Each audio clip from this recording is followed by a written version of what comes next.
ഇന്ന് ഞാനുണ്ടല്ലോ അവിയലാണ് വെക്കുന്നത്. അപ്പോൾ അവിയൽ വെക്കാൻ വേണ്ടി എടുത്തിട്ടുള്ള കഷ്ണങ്ങൾ നോക്കിയാൽ കുമ്പളങ്ങ, കായ, പയർ, മുരിങ്ങക്കായ, ക്യാരറ്റ്, പിന്നെ എന്താ ചേന. അതിൽ നമ്മൾ മുരിങ്ങക്കായും ക്യാരറ്റും മറ്റുള്ള കഷ്ണങ്ങളെക്കാളും വിട്ട് കുറച്ച് കുറവിനാട്ടോ എടുത്തിട്ടുള്ളത്. ബാക്കിയുള്ള എല്ലാ കഷ്ണവും ഓരോ അളവിൽ തന്നെ നമ്മൾ നുറുക്കിയെടുത്തിട്ടുണ്ട്.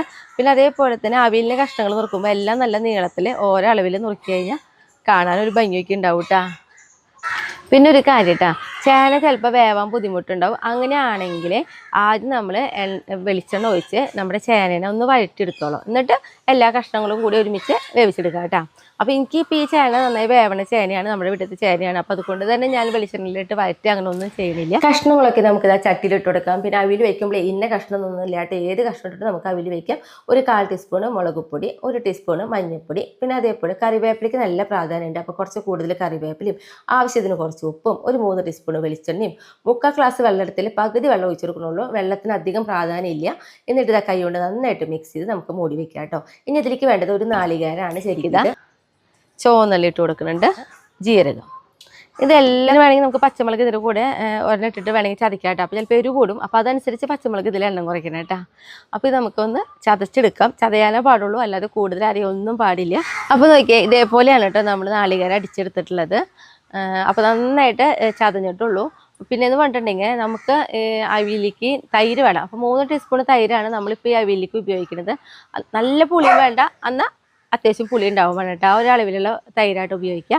അപ്പോൾ വേണമെങ്കിൽ നമുക്ക് ഈ നാളികേരം അടിക്കാൻ പോകുമല്ലോ, അതിൻ്റെ കൂടെ തന്നെ ആ തൈരും കൂടി ഒഴിച്ചിട്ട് ഇതേപോലെ ഒന്ന് ചതച്ചെടുക്കാം കേട്ടോ. അപ്പം ഞാനങ്ങനെ ചെയ്തിട്ടില്ല, ലാസ്റ്റ് തൈര് മാത്രമായിട്ട് ഒഴിക്കാമെന്ന് വിചാരിച്ചിട്ട്. അപ്പോൾ ഇതാ നമ്മുടെ അവിയൽ നോക്കിയേ, ഇത് ആവി വന്നിട്ടുണ്ട് നന്നായിട്ട് കണ്ടോ. സമയത്ത് നമുക്കൊന്ന് ഇളക്കി കൊടുക്കാം.